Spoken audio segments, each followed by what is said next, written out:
All right, so we are live and we are recording. So, welcome everybody. As you're coming in, we're just going to wait about a minute as everyone joins us for this evening, and then I will turn this over to our host. So, thank you so much for joining us. We will get started in just a minute.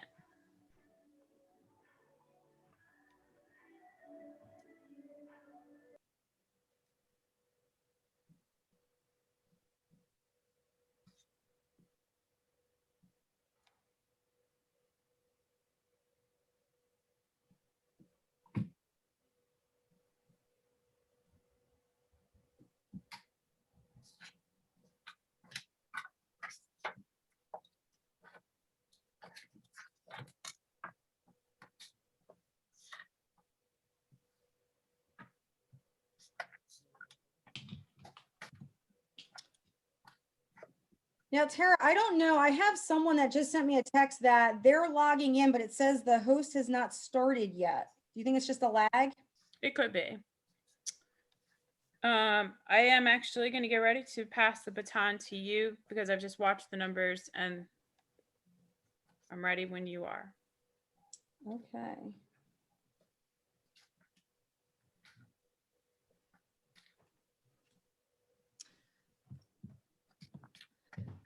Hello and good evening, everyone. We are going to get started.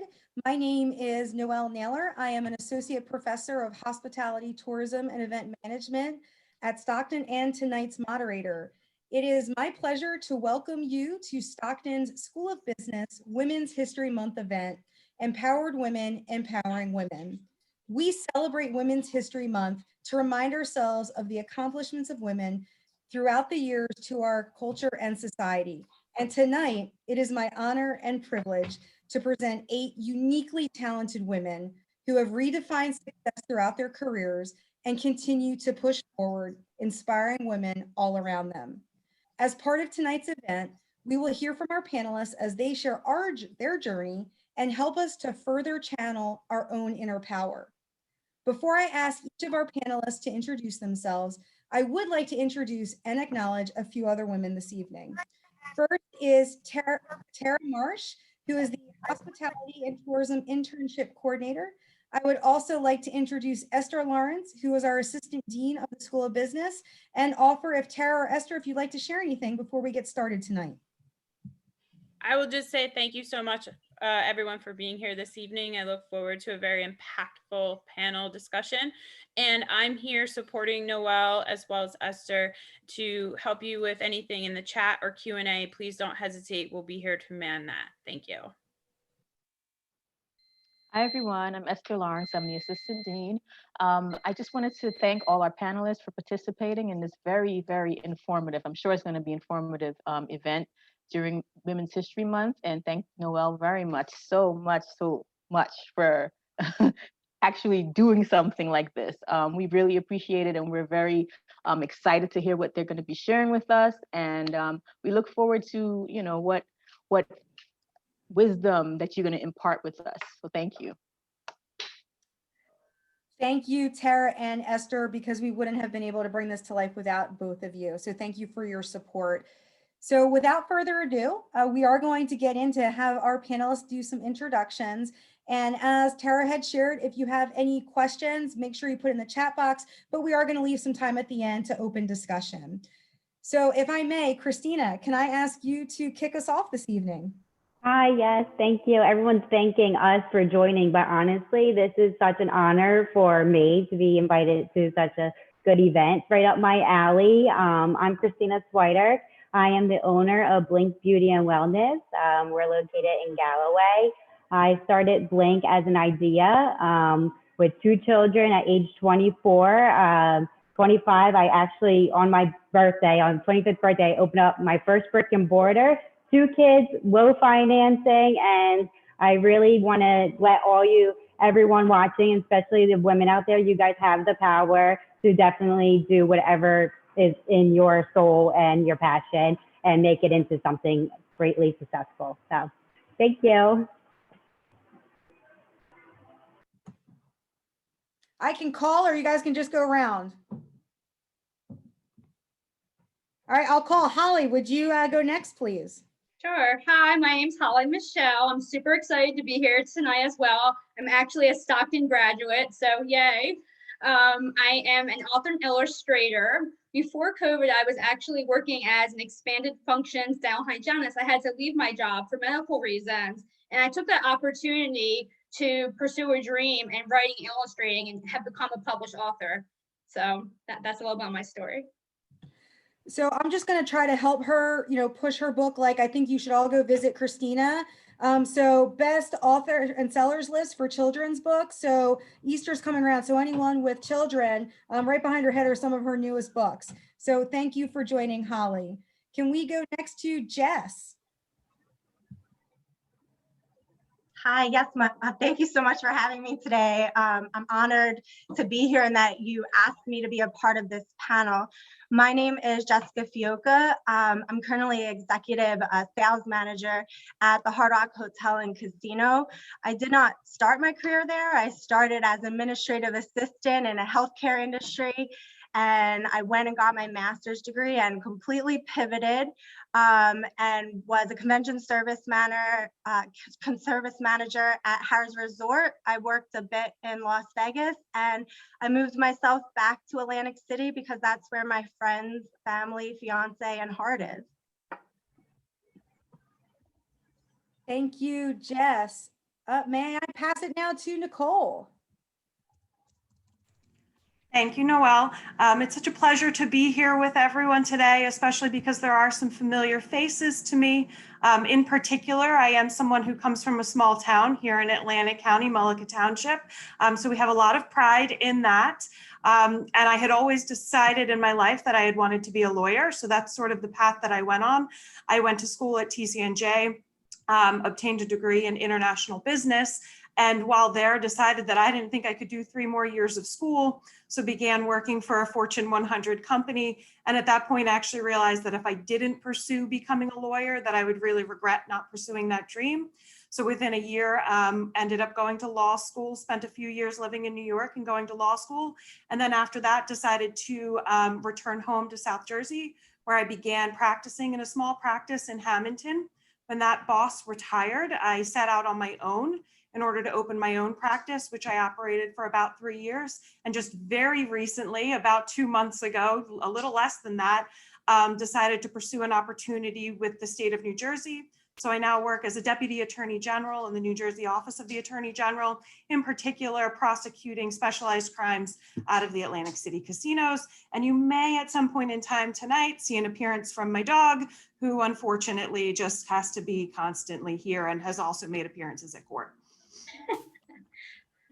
Well, thank you so much, Nicole, and congratulations. Thank you. I'm now going to go to Christy. Thank you for having me. I really appreciate you including me in this. This is such a wonderful panel and such a great idea. I too also went to the College of New Jersey, where I graduated with a degree in economics. I helped to run my family-owned business my whole life. I'm still involved in it to this day.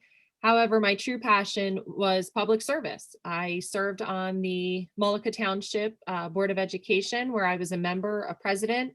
I served on our planning board. I serve as the Municipal Alliance Coordinator to deal with drug and alcohol abuse in our town. And I'm on the Township Committee, where I was most recently appointed as the mayor of Mullica Township.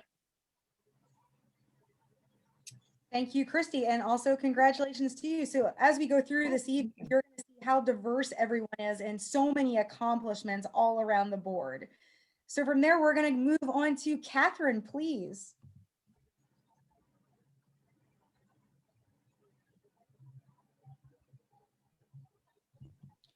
Catherine, I do have you as muted if you want to unmute and take over on your introduction. There was a little delay. I'm so sorry about that. So I have a different story. I am from Kenya, born and raised. I was working, my career started with the International Committee of the Red Cross, where I was working with expatriates from Geneva. They were French speaking, and that piqued my curiosity in French. So I worked with the International Committee of the Red Cross for 3 years. And then I became a single mom, and I had to figure out where I wanted to be in life. I didn't have a college degree, so I had to kind of figure out very quickly what I needed to do. So I became in Belgium, where I learned French. I wound up living in Belgium for 4 years. I did not get my college degree there, so I decided I needed to go to a place where where they teach in the language that I speak. So I came to the United States, and then I went to school in ACCC, transferred to Stockton. So I'm a Stockton graduate, international business. I heard somebody else was, did the same, had the same route. And then once I graduated from Stockton, I joined Harrah's, at the time it was Harrah's Entertainment as an HR rep. And Noelle and I crossed paths back then. She did my orientation. So yeah, it's a long story. And then after that, I moved to the healthcare industry. Work for Atlanticare right now as a talent acquisition manager. But my journey has been long, and I have always looked for ways to keep myself relevant. So I've taken myself back to school, and I got my MBAs from Rutgers University. And still to date, in the last 3 years, I've also tried to challenge myself a little bit more to keep myself relevant. Again, I took some courses in human resources. I did take my SPHR certification, which was required for my job at the time. And then I did take my SHRM certification, which wasn't required for my job, but I had to push myself a little bit more to keep myself out there and keep myself relevant. I speak five languages. My family and I love to travel. So we're still checking boxes on which continent we need to go to next. So we love that. We love to learn about other cultures. So that's my story. Thank you so much, Catherine. And as you recall, as our paths did cross, I knew you spoke multiple languages. I had no idea that it was 5. Yes. So I know who I need to take with me on my next vacation. Call me in. Will do. So we're going to now move to Charisse, please. Hello, everyone. My name is Charisse Hepburn. I am an educational sign language interpreter at EHT High School. But well before I thought about being an interpreter, I was in the Army National Guard for 9 years. I did 1 tour in Iraq with the 253rd Transportation Company. I am on my 16th year as a track and field hurdles coach. And I just enjoy everything about my job. I enjoy coaching and just working with kids. I just want to thank you so much for this opportunity to be part of this panel. I was kind of iffy at first. There's such amazing women on this panel, but you know what? That's what we're here for tonight, is to empower each other, to believe in each other, push each other forward. And I just thank you so much for even thinking about me. Thank you, Charisse. And I think you said that very well, that we are all here to support and empower one another. And, thank you for your service. And actually, I know another individual that served with you, and you are all very modest of the sacrifices that you've had to make so we can even have something like this tonight. So again, thank you. And we're going to move to Crystal Crashone, who is joining us right now, actually from Mississippi. Thank you, Noelle, for the introduction. Good evening, everyone. Thank you for having me as a panelist. Absolutely honored. Also, I'm a prior Osprey, so I really hope to encourage other Ospreys out there to reach their dreams. Please know they are absolutely obtainable, guys. And like Catherine, also a single mom. I've been a single mom since the age of 19. Every educational endeavor that I had taken was as a single mother. I have a few degrees. I studied at Thomas Edison State University in environmental chemistry and mathematics. Then I continued at Rowan, dental hygiene. And then I continued to Stockton, which was my favorite, where I studied in pre-medicine. So I had a biology and chemistry background. And then I kind of went off route, and I did study overseas in the Cayman Islands for 2 years, concentrating on exotic animal medicine. And now my last, and I swear my final stop, is at Mississippi State University Veterinary Medicine College. And I'm 4 weeks away from my 4th and final year, and I'll be taking my licensing board this December. So very exciting to join all of you. And again, thank you for asking me to be a panelist. Well, again, thank you to everyone for joining us tonight. And now we're going to kick into everything that everyone's, really dying to hear, which is, obviously you all have so much diversity in your life experiences and what you've decided to focus on, whether it is, pursuing educational accomplishments or doing, other things to pursue your levels of success. And one of the things that I've definitely noticed that for many of you, especially within the last 3 years, have made significant changes as part of your career paths. And now in the last year, this has really been coupled with COVID-19.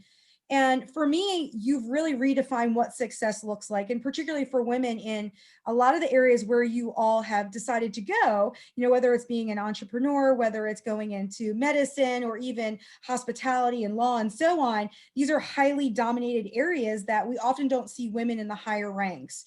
So with all of that, as you've gone through and taken on these steps and these new ventures, what was going through your mind, or what kept you going, or what still is keeping you going?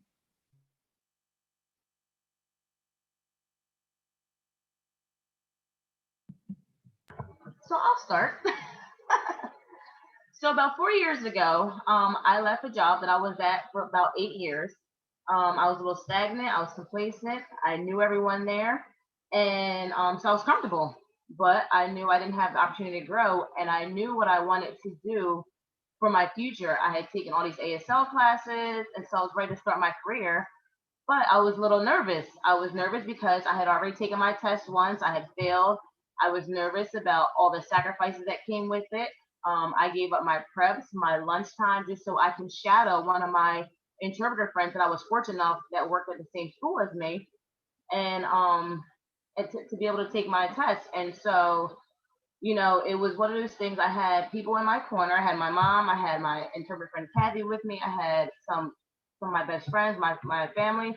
They were just there to support me and to just remind me that you can do this. You need to continue to move forward. Don't get complacent. Don't get stagnant. And I just had all these what ifs playing in my mind. What if I take my test, I pass, and I become a sign language interpreter? I have to leave this school, start new, somewhere that I know absolutely no one at.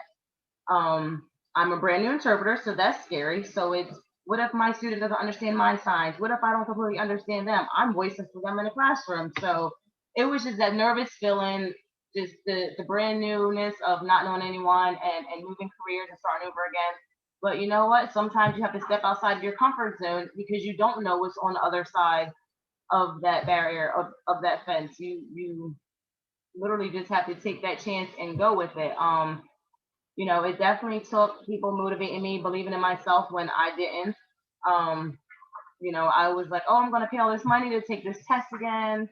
Oh my goodness, I don't know anyone, but I was able to practice. I was able to shadow someone to mentor me, someone to believe in me and to just push me forward. And I did it. And now today I've been at EHT for about 4 years now, and I just absolutely love everything about my job.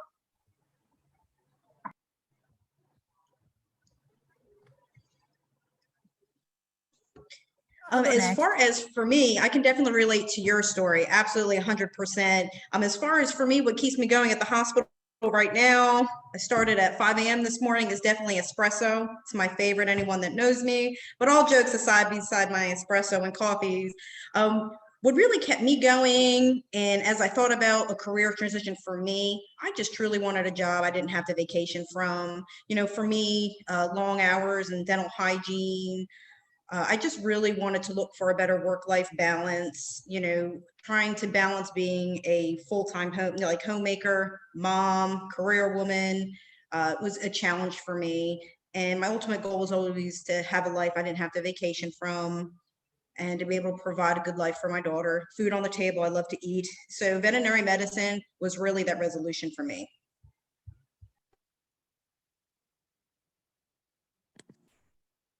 I'm sorry, go ahead, Nicole, you go. Thanks, Holly.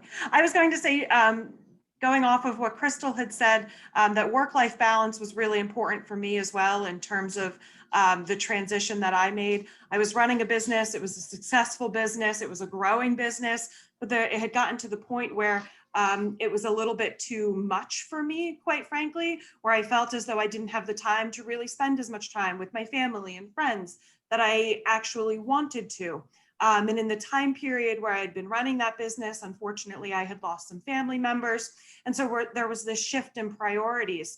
And as much as I loved the idea of being an entrepreneur and running my own business and doing all of those things, at the same time, I realized that sometimes that interfered with my ability to do the other things that I wanted to do. And specific to me, I went to school to be a lawyer. And so as much as I do have a business degree, at the end of the day, I liked when I was able to be up in front of a court, arguing a case or trying a case, whereas spending the end of my month going through my billing and my expenses and doing all of those things, it wasn't all that interesting to me at that point is the ultimate realization. I really wanted to be the lawyer as opposed to being the person doing all of those other things, which is where a significant portion of my time went. And so that was part of the reason why I sought out a different situation, so that now I really can be that aspect of actually being a lawyer. And at the same time, then I have more time for my own things, simply because I don't, at the end of the day, I don't have to worry about who's writing the rent check or doing any of those other things. So it's really helped opened up a lot of other opportunities so that I can actually fully enjoy my work and not feel as though I need to take time off in order to have a mental health break from my work, which is what I had been feeling before. I think Catherine was trying to get in here, but she might have a little lag. So Catherine, I am letting you in here. Awesome, thank you. So I wanted to say that for me, the drive that I have from the beginning starts from when I was a single mom. I was a single mom of a young lady, and right now she is 23 years old, and she kept me driven. And I wanted to show her that, you know, your life, whatever hand you're dealt, does not have to define where your life leads. So I wanted to make sure that she watched from the way I interacted, and the things that I do, the intentional things that I did to grow myself personally and also to grow myself in my career. I wanted her to be able to see that and emulate that. So she's one person that really pushed me to go the distance. So like I mentioned from the beginning, I left my country and I went to Europe, and I left her behind with her mom. Again, I had, like Sharice, I had great support. My mom stayed with her, raised her for me, and I would go back and forth when I had breaks. I'd fly back to my country, but still, I always knew the sky is the limit. So I wanted to push myself further and further and further, and I'm doing that. So right now, I'm very fortunate to work for an organization that really supports and really encourages personal growth and also encourages career growth. So I've been very, very fortunate. So with that, I have found myself a mentor who has been helping me in my career. And with that also, I've been pushing myself more and more, trying to learn more, trying to keep myself relevant in the things that I'm learning. And I never thought that I would have a direction in human resources, but the minute I started that career, I knew I wanted to be around a job that interacted with people, because I love being around people, helping people. Right now, as a talent acquisition manager, my team and I are always, we are recruiting and, helping people find jobs. And it gives me such great joy when somebody lands that job, when they call you and say, oh, you changed my life. That really makes it makes me very, very happy that I'm changing somebody else's life. And also on the flip side, being able to fill those positions that will help, our patients have the care that they need. I did not mention I work for Atlanticare right now, and it's a great organization that has also afforded me the growth in my career, as well as having the life-work balance that I have right now.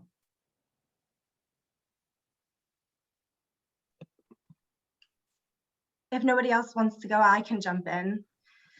So I think what's pushed me is my dad, since I was young, has always had very high expectations for me. I was his first child. My brother didn't come until 9 years later. So straight A's, B's weren't an option. And then I've always had women mentors to push me. So when I first graduated from undergrad, I was very unprepared. I was handing out samples at Costco because I graduated in 2011. We're just getting out of the recession. Nobody was hiring. And so I kept applying, and I finally landed a job at a healthcare company. An amazing boss, one of the most amazing women that I've ever met in my life. She encouraged me to get my master's degree. I got my master's in tourism and hospitality. Events, organizing things have always been my niche. And then some people had said, hey, you know, I always had the goal in my head. Like I always set a goal and I was going to get that goal no matter what anybody told me. And I had women pushing me because I had people telling me, no, you can't get an internship in a casino in the fall. That's not when they have internships. They have it in the summer. And I said, no, I'm going to get an internship in the fall at a casino in a convention center. And I did it. And if it wasn't for all of my mentors and my dad's high expectations, I don't think I would be where I'm at today. And that career change was scary. You know, I worked hard. I worked long hours, 70 hours, putting in the work to show them that I was worthy and that I was meant to be there. And yes, I moved quick through the ranks. You know, I was a coordinator and then manager, and then they moved me to Vegas. The scariest thing was moving to Vegas, being alone. Yeah, I knew the company, but I didn't know anybody out there. I was alone for a whole year without my family, without my friends, without my fiance. So the decision to come back, it was a little nerve-wracking because I had settled in and I wasn't even coming back to the same company. I was coming back to a completely different company, which you don't know what you're walking into because you don't have that culture. Luckily, I am supported by amazing women in my organization, you know, my boss being one of them, very supportive of everything I do and teaches me everything. So I would say my driving force is just all the women that I've met in life who have worked to empower me. And because of them, now I want to empower young women and young minds. And that's why I'm volunteering to mentor young women and young minds. And the story goes on. So I'll leave it there. Yeah, I can totally relate to what everyone's saying, especially Charisse, about being really pushed out of your comfort zone. The last year has been really scary and exciting for me when I was told I could no longer do a career that I spent 8 years of my life getting to educational background for. It was a scary time, but I had a super supportive husband who I can't thank enough when he's like, Holly, you just need to be happy and do what you think you should do. And of course, my family and my friends. And going back to what Catherine was saying, it's so nice to know that you're helping people. I may not be helping them in a medical type situation, but when I hear readers like say like, oh, it's my daughter has to read this book before she goes to bed, it kind of warms my heart and lets me know that I'm helping people in my own little way. And it's really, again, just that positivity. You know, so there's so much negativity in the world. It's so nice to, you know, give each other like a pat on the back. You know, it's okay to say, hey, you're doing a good job. So. I am going to piggyback a little bit off of what Jessica was saying about expectations. I felt like all of everything was against me starting my own business at a young age, being a female. And I did this all on my own. Like I had the idea on my own after, again, a major career change from the gemology world to the cosmetology world. Expectations were low. I come from a family of 9-to-5ers. Nobody really thought outside of the box. So when I had this idea to be a business owner, which I felt like that drive started way, way younger. I think I was kind of like born with the drive of, you know, drumming to my own beat, but expectations were low and I wanted to prove everyone else, you know, my expectations for myself were even very low. And I doubted myself. I had the idea, I applied for my business license, and then I am holding my license, I am holding my LLC, and I'm like, nah, you know what? I think everyone's right. I'm gonna back out of this idea and one day, probably a few weeks later, I was like, you know what, I'm going to do it. I'm going to be 25 in 3 weeks. And I actually whipped the whole business together with my LLC and everything within 3 weeks. I was 1 employee. Now I have 6, 7 employees. I'm running into my busy season right now. I started in 2017. It's 2021. I've upgraded 3 locations. So I felt like that the drive of the low expectation and wanting me to prove, you know, anybody, especially a young female, can really do it. They can do it. I didn't have financials on my side. I took every dollar I had and empty credit cards and make it work. So I know that there's a lot of excuses people hold. I just want the fire in your belly to be true, and like you run with it and believe in yourself is like the absolute most important thing.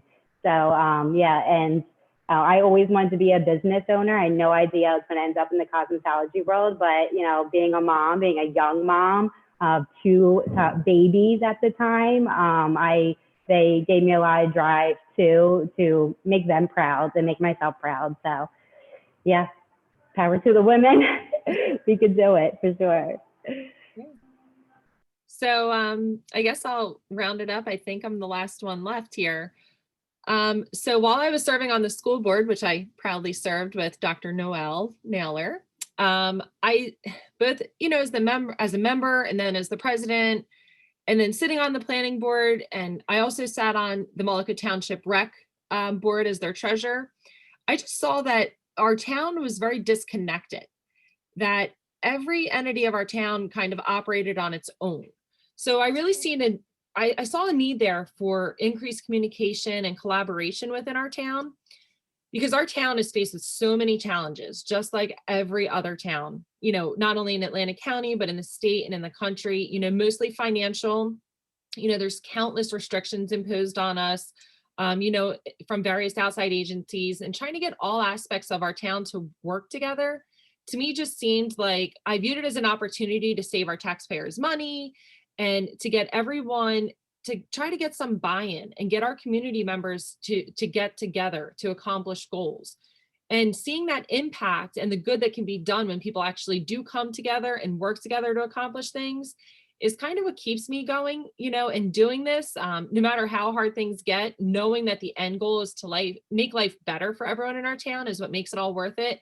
Because I'll tell you what, politics, as rewarding as it can be really tough too. So it's definitely an interesting field to be involved in. So thank you all. And you know, one of the things that, as each of you shared, I've been jotting down a couple of notes to capture everything you're saying. And, you know, there's one thing that I think every one of you have, and that is courage. And that's courage, whether to pursue high expectations, to completely shift low expectations into something so much more meaningful, and really honoring and valuing the women that have come before you or surround you to help encourage you and push forward. And if that wasn't there for you, you're going to make sure that you're providing that service to someone else going forward. And this really takes me to my next question that, you know, although I did provide everyone, you know, questions in advance, I'm going to shift it a little bit based on your answers, which is, you know, one of the things I wanted you to share was kind of within this context, what was one of your hardest career moments and how did you overcome it? But I think it could also be really, you know, inspirational to hear, you know, maybe what was one of the best moments in your career, or something that was so unexpected, but gave you energy and passion to continue to go forward and to continue to challenge yourself and push you out of that comfort zone. I will start if you don't mind. So like I mentioned earlier, when I went to get my master's degree, my goal was to work in Las Vegas at a casino convention center. And so I think my defining moment, my hurrah moment, was when I got the job in Las Vegas. You know, they were interviewing people in Las Vegas. I was the only one that had to interview virtually. I was the first one who had to go. I was nervous. I was so nervous because I was interviewing virtually to 10 people and just me on the screen. They couldn't shake my hand. They couldn't feel my presence. They just had to look at my face. So when I got the call to move there and that they wanted me to be there and a part of their organization in Las Vegas and to make things happen, I think that was my hurrah moment. I don't think, Noelle, though, we ever stop having hurrah moments. Because I know that all of these women here, once you've met one goal, you're like, okay, well, I've met this goal. Now where do I go? So in my career, I would say that's my first hurrah moment, but I know that there are many more to come.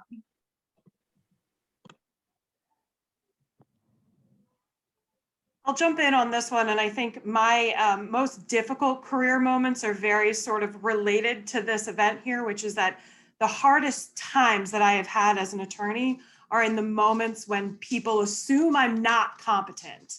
I could walk into a courthouse and I would have colleagues who were men who walked in their suits and everyone knew they were a lawyer and that was fine. Whereas I walked in and I could introduce myself as the lawyer and I could answer all of the person's questions immediately and then would get the question at the end, so wait, when does the lawyer get here?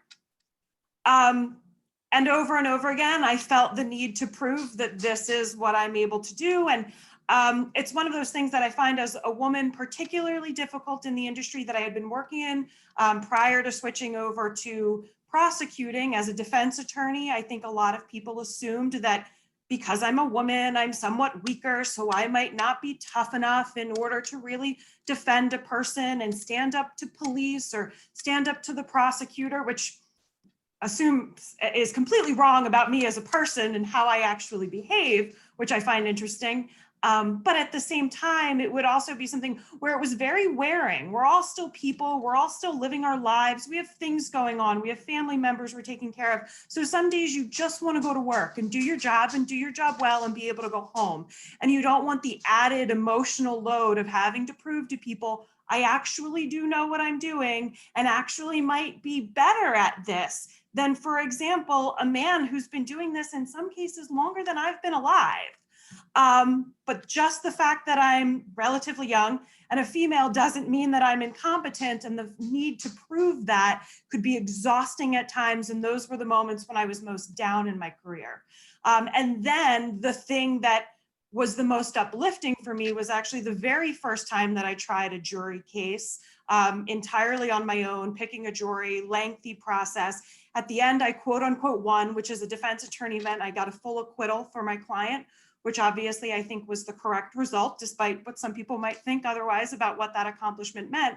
But the fact that I was able to go through an entire trial on my own, I didn't have the support or resources that the state of New Jersey had. I didn't have somebody sitting next to me to hand me papers as I needed things in trial, even just to do the basic things, and running a full business while doing that. So working very long days to end that week with that acquittal meant so much to me in terms of sort of just saying like, okay, anybody who thinks I can't do this, here's this thing that some of you may not have been able to do for this same person.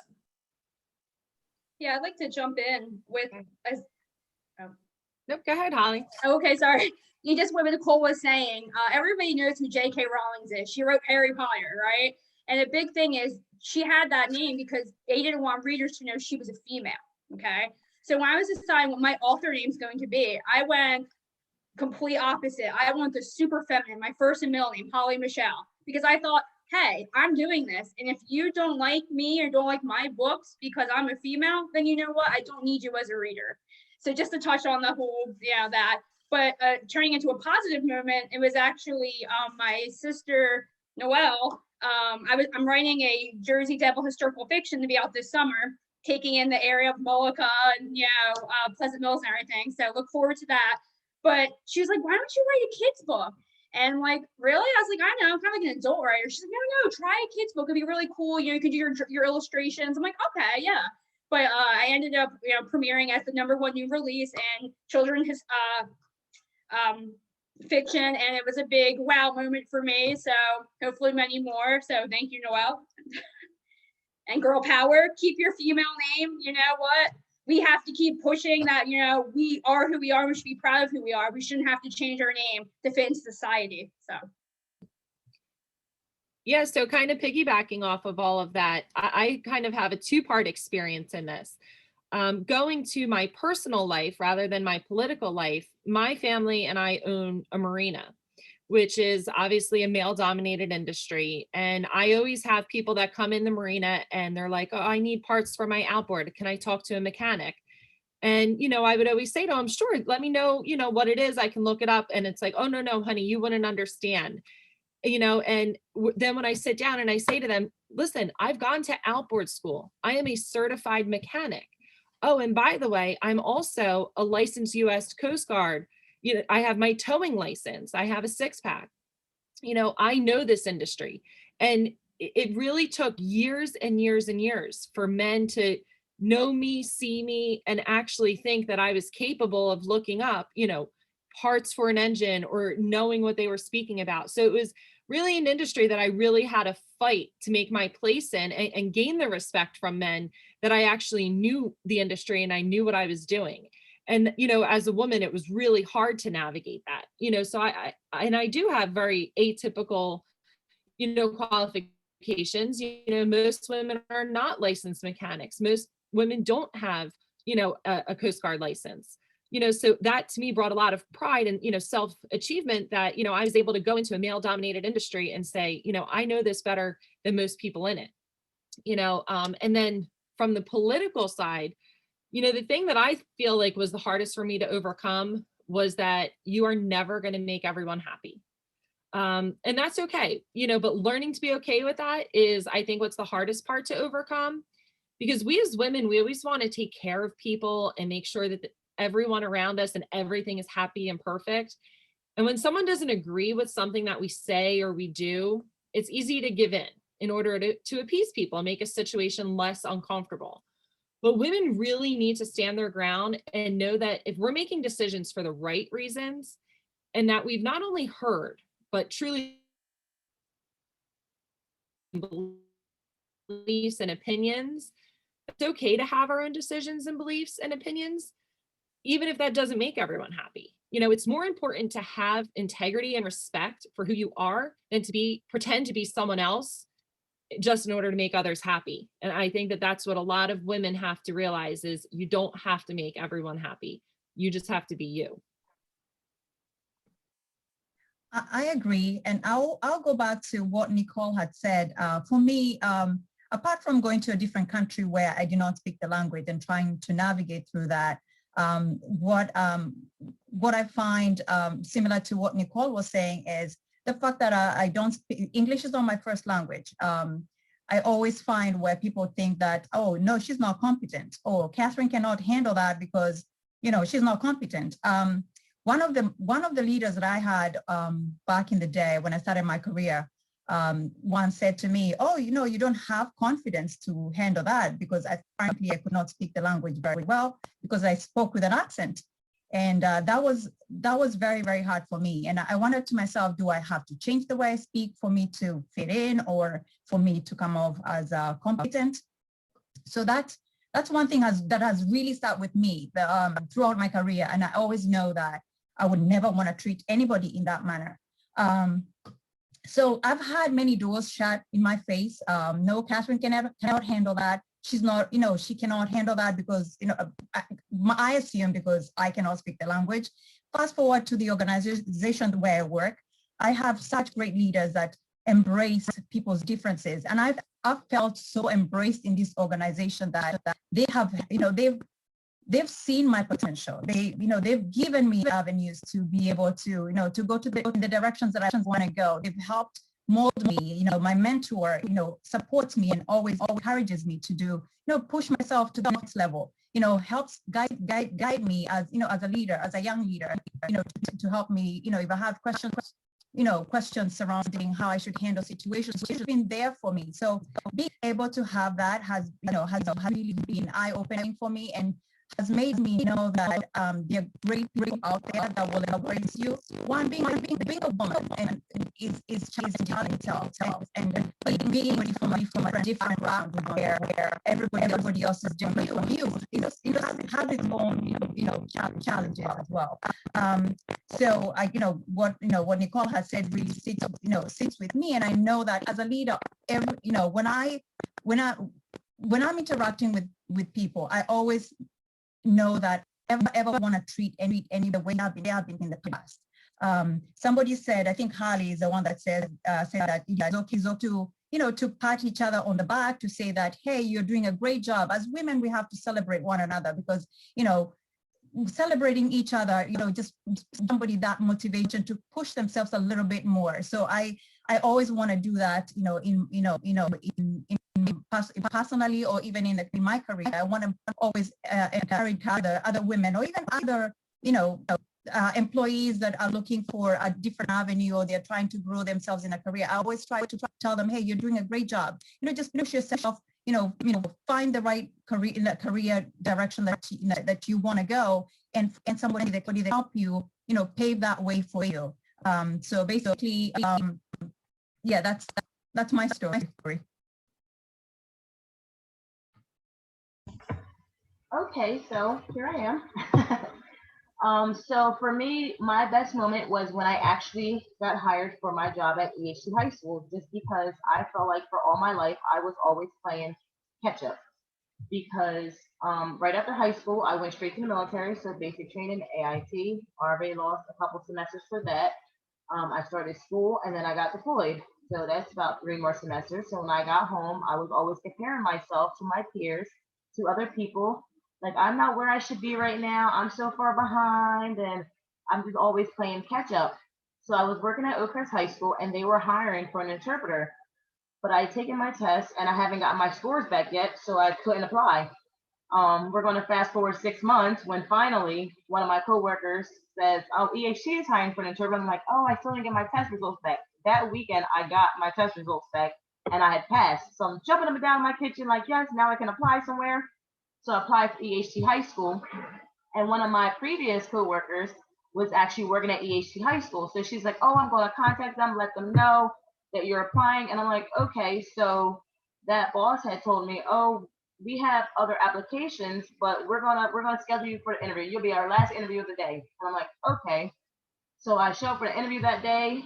Their air conditioning is broke. It's like 85 degrees outside. It's 80 degrees inside. They have these big fans going. And then there's a fire drill.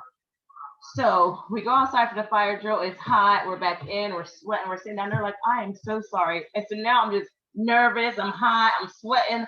And we have the interview. And then later that night, they called me and told me I got the job. So it was like everything was worth it. All the catching up, all the just waiting. It just seemed like everything happened at the right time. And that is what most women and anyone just needs to realize, is everyone does things at their own pace. Everyone's at their own level. Like, don't compare yourself to other people. As far as you don't feel like you are where you belong at that moment, you will get there. And I was just so ecstatic, and I still am happy about having that job.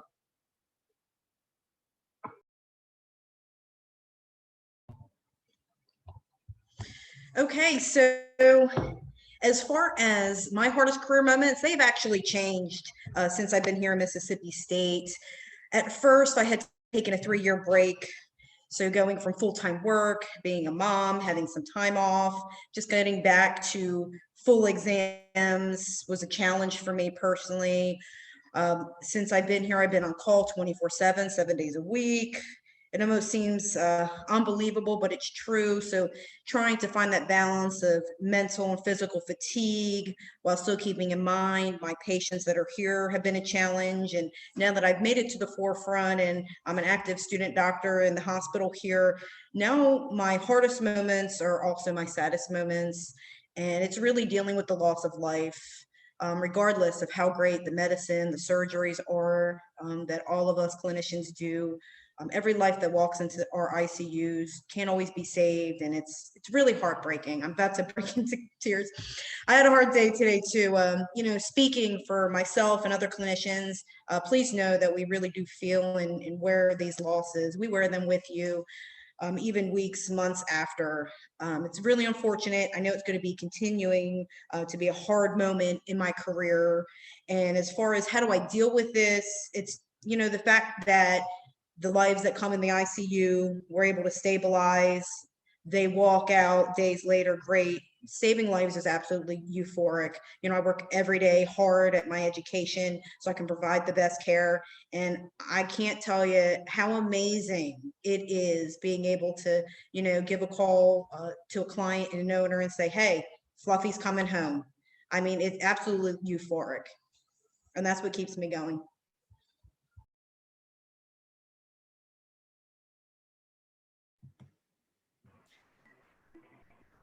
Wow, that was, I'm about to cry with you, Crystal. That's special.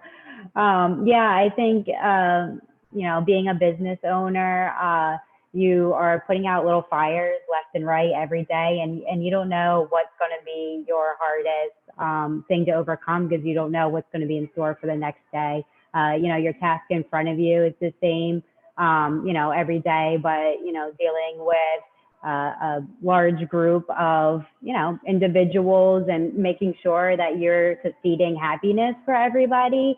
I mean, you know, cosmetology world, it is about making people feel they're most beautiful, women, they're most beautiful. And, you know, that's going to take whatever's inside to the outside of them. And, you know, and even having, you know, being responsible for employees. I mean, dealing with COVID was one of the hardest things. Because, you know, you have these people that looked up to you and you feel like you failed them, you know, because something that was out of your control, something was out of your control, and, you know, people looked up to you and had, you know, you couldn't answer their questions. And that to me was probably one of the hardest challenges, because I wasn't hurt about, you know, what was going to come for me. I was more worried and, you know, upset for what was going to come for the girls and my employees. So, you know, that's probably one of the hardest challenges, is because people are looking for you to keep you have to be strong to keep your business running. And yeah, so the hardest thing I've overcome in my career so far was dealing with, you know, COVID and the shutdown. You know, something you worked so hard for you was stopped and paused, and so many questions that were unanswered, you know, unanswerable. So definitely wasn't my original answer I was going to come up with. Definitely work-life balance is something hard to overcome, but, you know, having people look up to you and knowing all the answers all the time and is definitely an everyday challenge that we have to overcome as, you know, women in general and business owners and anyone in any career path. So, yeah. You know, what's interesting is you all shared that, and as we kind of come to our last, you know, about 10 minutes of our event tonight, is that in everything that you shared, even your challenges, the amount of passion and love and empathy that you all have for just not yourselves, those around you, is truly admirable. And I think this gets to, and really brings us home to our last question. And we have 2 questions in our Q&A session already. From Elena, what advice would you give to the next generation of business professionals? And Maria, you know, what advice would you offer, you know, maybe to a student or to someone starting their career that you would have wished was offered to you, which I think those perfectly tie into my last question. So I think we're going to answer 3 all together, which is, as we close tonight, you know, is there any additional advice? And I think there was a lot in what you shared already to help women that joined us today to really channel their own inner power. So I'll start. I would say my advice for women is just to keep going. Whatever goals you have, whatever you want to do, just keep going. Never give up. Believe in yourself and everything life has to offer you, because it is out there. You just have to connect with the right people. You have to just keep believing and keep pushing forward. There are struggles, there's obstacles, there's barriers. Everything will pop up everywhere. I've had friends, I've had family pass away in the middle of semesters. I've had just so many different things go on, and you feel like you're drowning. You feel like there's no light at the end of the tunnel. But surround yourself with like-minded people. Surround yourself with people who will encourage you, who will motivate you, who will just be there in your corner and support you. And just remember, just you have it in you. Just keep going, keep pushing forward, no matter what. So I would say my best advice to anyone would that be that your integrity needs to be what needs to be on your mind at all times. You really need to make decisions based on what you think and what you truly feel is the best thing to do. And it probably won't be easy and it may not make everyone happy. But if you make decisions based on what is the best thing in any given circumstance, like for me, what's best for 6,000 plus people in our town, then you can always put your head on your pillow at night and sleep. Never make decisions based on what someone else's moral compass is. Never make decisions based on what you think others expect of you. And never make decisions based on a personal agenda or a vendetta. Make decisions based on your own values and your integrity, because your word and your reputation is yours and yours alone. And don't ever bend or change them for someone else just simply to comply or make things easy. Because, just like Theodore Roosevelt said, nothing in this world is worth having or worth doing unless it means effort, pain, and difficulty. So just keep going.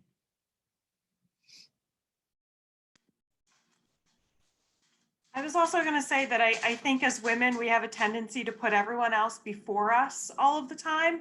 And that is a natural thing to do. I don't have children beyond dog children. But our tendency is to constantly put other people first. And so sometimes we have to remember to take care of ourselves first. It's the whole, when you're on an airplane, you have to put on your oxygen mask first, because otherwise you can't really help other people. I think we always have to remember to also take care of ourselves, spend a little time to make sure that we're at our best physical and mental health, so that we can actually continue to pursue our dreams without losing all of our energy to everyone else all of the time.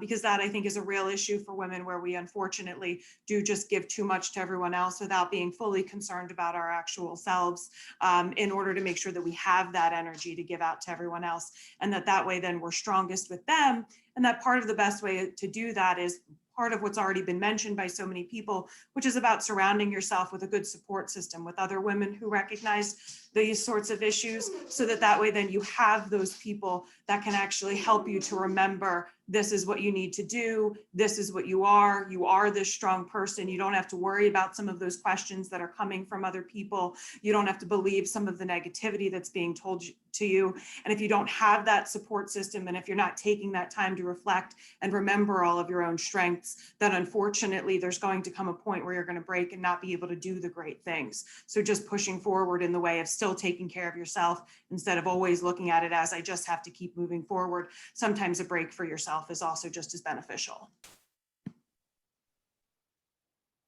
I would say my advice, I agree with everything Sharice, Christy, and Nicole said, well said, is really get to know yourself. Like we're pulling so many different directions during the day.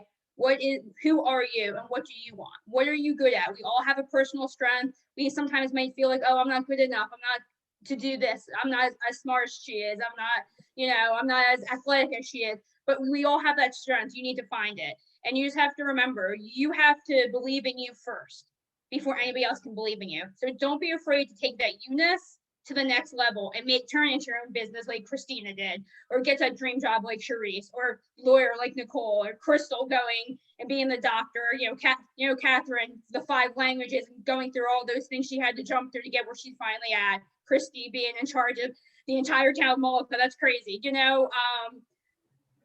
can do it.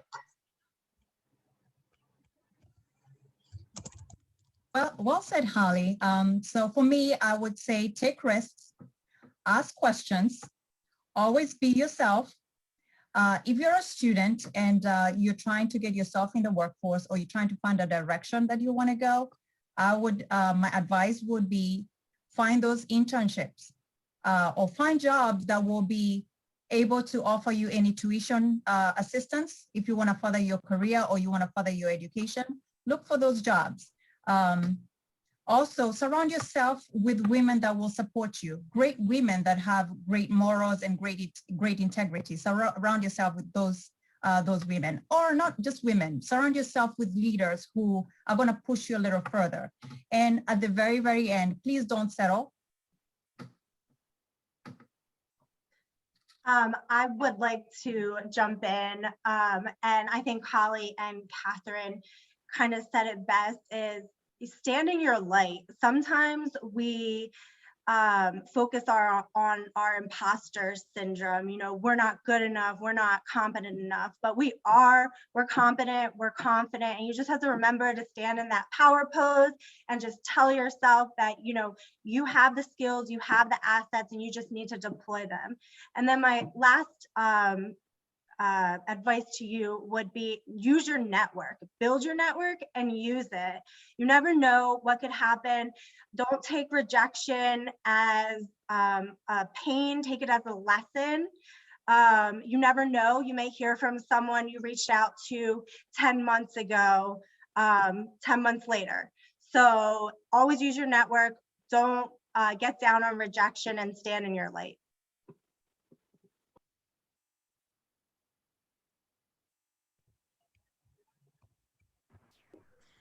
Well, everyone, those So- are some, oh, I'm sorry, go ahead. You can No, go no, first. go, Crystal. Go ahead. Sorry about that, Christina. I was going to say, everyone has some amazing, beautiful words to say. Everything I absolutely concur with. As far as my advice, channeling, you know, inner power. In my life, I've definitely battled adversity a lot. As I continue to reside here in the South, I can't believe in the year 2021, I still have to deal with racism, sexism, the fact that I'm a single mother, quite frankly, is an issue. And what I want to tell everyone out there, no matter race, right? No matter religion, all of that, no matter how tall, small, thin, large you are, mental health always has to come first. And it's really what I've learned. It really begins with a belief of self-worth. Please never give anyone the power to make you feel insignificant or incapable of anything. I personally struggled with this, and until I finally let this go, I wasn't able to achieve what I really wanted to be, which was to be, you know, a doctor that, you know, served my community and saving cats, dogs, and all of that. So it really starts with a positive, hardworking attitude. I want to commend all these panelists, and, you know, definitely continue, all of us, to keep and welcome open minds, to take the opportunity to inspire. And thank you again for having me. So I preach about this every day, that I truly believe that women have superpowers. I think behind every successful man is that woman that's even more successful. I really do believe that, and I say it all the time. We have we have the power to be whatever you want to be, and it's really important to find what makes you happy, and that's what you run with. All these women can show you that whatever you have inside of you, what you want to do every day in your business and in your life is possible. To not give up on yourself, and use your woman superpowers to get there. You have a lot of people that believe in you, even though they don't say it. So yeah, I use your woman power, use your woman powers, and finding your passion is really important. Take your time to find out what you really want to do in life. And if it's not after you do it again. Thank you. Thank you so much for having me. So I know that I believe that everyone had a chance to comment, and we do have a couple of questions. I know we're a little bit over time, so I will get to them because I think they're really quick questions. But one of the things I just want to say is that, for our participants, thank you for joining us tonight, and especially to our panelists. After hearing tonight, I can't tell you how inspired I am to continue with some of the things that, in the back of my mind, I constantly, am struggling with expectations and, making sure that I, follow my true path of who I want to be and what I want to accomplish. And I know that you guys have kind of refueled my passion. And, one of the things that I guess I'm most ecstatic about is that I get to call all of you friends and family. So we all have a personal connection. I have a personal connection to all of you. And I'm just so grateful for that. And that we got to share all of this tonight with, some young professionals and some, those that are continuing in their careers. So again, thank you for your time and commitment. I look forward to inviting you back to support Stockton and women and provide further encouragement. And if you have time to stay with us, I have 3 quick questions that I think we can knock out pretty quick to give everyone back their night. This question is for Crystal. Crystal, where do you think you want to practice medicine after you finish? And I know this is a loaded question for Crystal. So if anyone didn't recognize, I actually do have 3 family members on this panel tonight. So I'm quite lucky, and Crystal happens to be one of them. Well, thank you for such a challenging question. Actually, I've actually called both Holly, Noelle, and my mother about this, not only 48 hours ago. I'm already getting some offers. I'm not really sure what I'd like to do over at Mississippi State here. Offered some placements, and actually we're talking about doing a residency here in hospital internal medicine for food animal, so equine, horses, and our other food animals like your cows, goats, etc.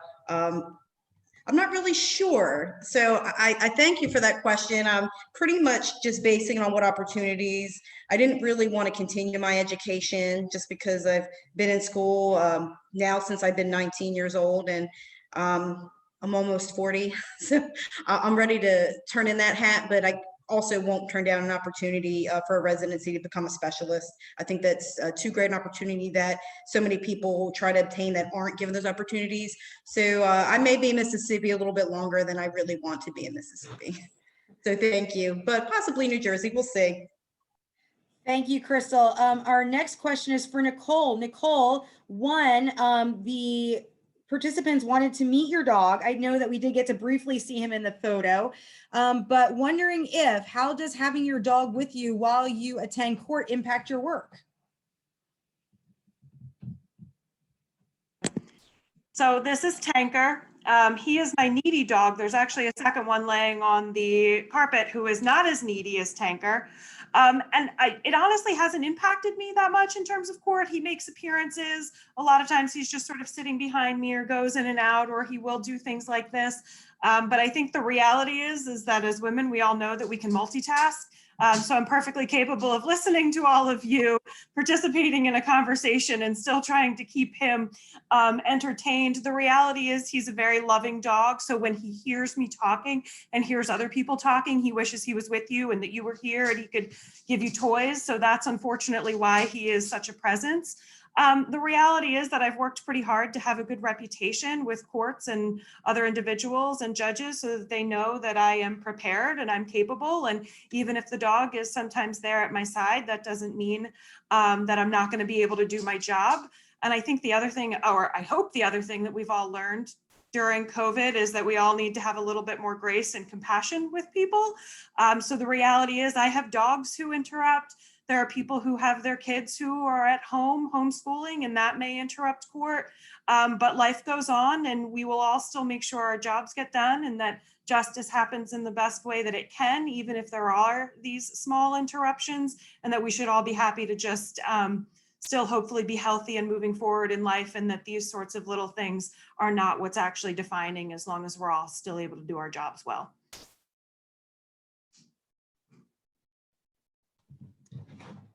Thank you. And then I have one for Sharice. What school did you attend to major in ASL? I graduated from Camden County College. And then this is going to wrap up our session tonight. So again, thank you to everyone.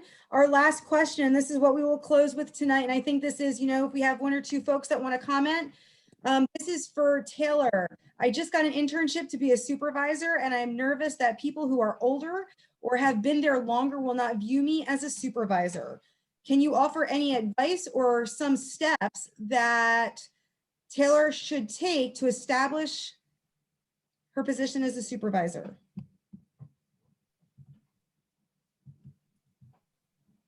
So right now, I currently serve as the mayor in Mullica Township. I am the youngest on the committee. I, until recently, was the one with the least amount of years on there. And I think that I was able to establish myself, that everyone knew that I wasn't there to take control or take over or disrespect the years and the dedication that they've all put in, but rather that I was there to help organize and get our message out as a unified message to everyone. So, being in charge and being the mayor, to me, isn't about power, and it's not about the position. Rather, it's about unity. And I think establishing yourself, you know, as the supervisor, you can do that even though that you're the youngest or maybe the most experienced, as I am, just by making sure that everyone knows that it's not I, that it's we, you know, and being a supervisor and a leader is making sure that you do that, that you include everyone, that everyone is heard, and that it's not about one person rather than it's the group. And I think that it doesn't matter if you are the least experienced or the most experienced. What makes a leader